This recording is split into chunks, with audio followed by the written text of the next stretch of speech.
Now to the race for the White House. In just under an hour, the roll call closes for the Democratic National Committee delegates.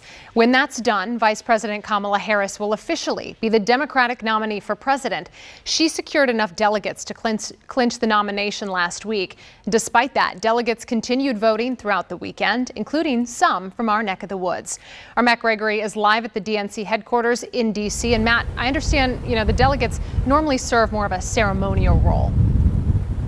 Yeah, normally it's like a rubber stamp, right, Simone? And in this case, however, that was what the role was going to be until the turn of events 2 weeks ago when President Joe Biden dropped out of the race. Now it looks like those DNC delegates will play a crucial role in who the party decides going forward in Chicago will be the presidential nominee for the Democrats. And that is a role that is not lost on our local DMV Democrat delegates.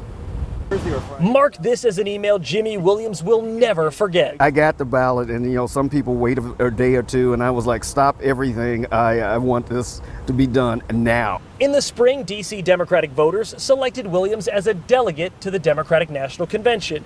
It's a role that's normally seen as symbolic, but then President Biden dropped out of the race. This one is so new. You're talking 2 weeks that we're going in there with a presidential candidate and the whole turnaround. This weekend, to make sure Vice President Kamala Harris is on every state's November ballot, the DNC held an electronic roll call delegate vote. That meant sending out individual ballots just like this one to every single delegate. You can only check two things. You either check Kamala Harris or you check President. President is just like not supporting it. Virginia Democratic Party chairperson Susan Swecker says all 119 of their delegates already voted for Harris. The balloting process is open until close of business today, but I understand that all of our votes are in, so we don't have to sweat that one out. But Republicans have argued that this delegate vote takes away from the Democratic process. Swecker, in response, says these delegates already pledged to the Biden-Harris ticket, and the delegates were selected by the voters. Plus, the Republicans can say what they want. They need to go worry about their own party. Back in D.C., Jimmy Williams says he voted days ago, but he knows the role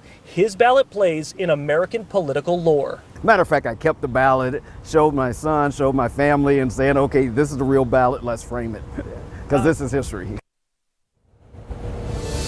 Yeah, at 6 p.m., that's when the roll call voting will officially stop. So it's not really a question of whether or not Vice President Harris will get the number of delegates locked in to win, but by how much? What percentage of those more than 1,900 delegates will, in fact, vote for her to be the nominee? And we'll have more on that and more on the results as we get through the evening and we continue to see those numbers coming in tonight. But for now, in D.C., I'm Matt Gregory. Back to you. Well, as you touched on, ceremonial, but still a very important piece to this process. Matthew, thank you.